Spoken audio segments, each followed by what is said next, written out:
গ্যাসের খনি আছে না? এবার গ্যাসের খনি আপনি পাইছেন, মনে করেন এই জায়গার মধ্যে কেউ একজন গ্যাসের খনি পাইছে, আপনারা কি বিরক্ত হইতেছেন?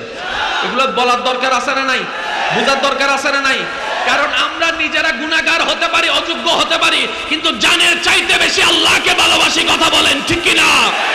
আমরা নবী রাহমাতুল লিল আলামিনের নামের জন্য জান কুরবান করে দিতে পারে এমন লক্ষ লক্ষ মুসলমান আছে পৃথিবীর বুকে। কথা বলেন ঠিক কি না? কোরআনের সম্মানে গর্দান কাটাই দিতে পর্যন্ত হাসি মুখে রাজি আছি ইনশাআল্লাহ। গুনাহগার সেটা ভিন্ন জিনিস, কিন্তু আমরা বেয়াদব না। জোরে বলতে হবে, জোরে বলতে হবে।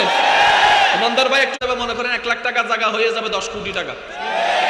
এখন যে 10 কোটি টাকা যার জায়গা, সে তো মনে মনে খুশি হয়ে গেছে, কইলাম তো কইলাম।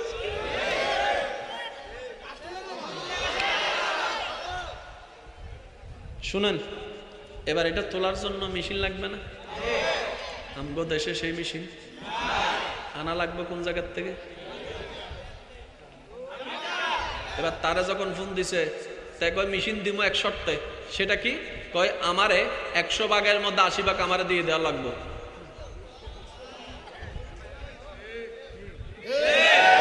এখন সে কয়েছে তাক নাই মামা চাই, কানা মামা বালা 20% তো পামু। এবার সে 20% 80টা মেশিনটা আনার পর এখন এটা তোলার জন্য ইঞ্জিনিয়ার লাগবে না? এবার দিছেন আপনি লন্ডনের ফোন ব্রিটিশের, ব্রিটিশে কয় ঠিক আছে ইঞ্জিনিয়ার দিমু, কিন্তু আমারে 15% দেওয়া লাগবে। 80-15 বাকি আছে। আচ্ছা তাক যাক, আসলে ভাইছি তো। এবার শেষ পর্যন্ত যখন কাজ শুরু করছে, দেশের মানুষ এসে কয় আমগো কো কো।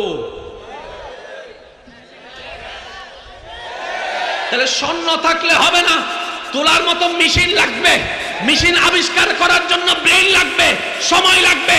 মুসলমান চাইলে সারা বিশ্বে রাজত্ব করতে পারে, কারণ মুসলমানদের কাছে তো এমন কিছু নাই, কিন্তু যা আছে সব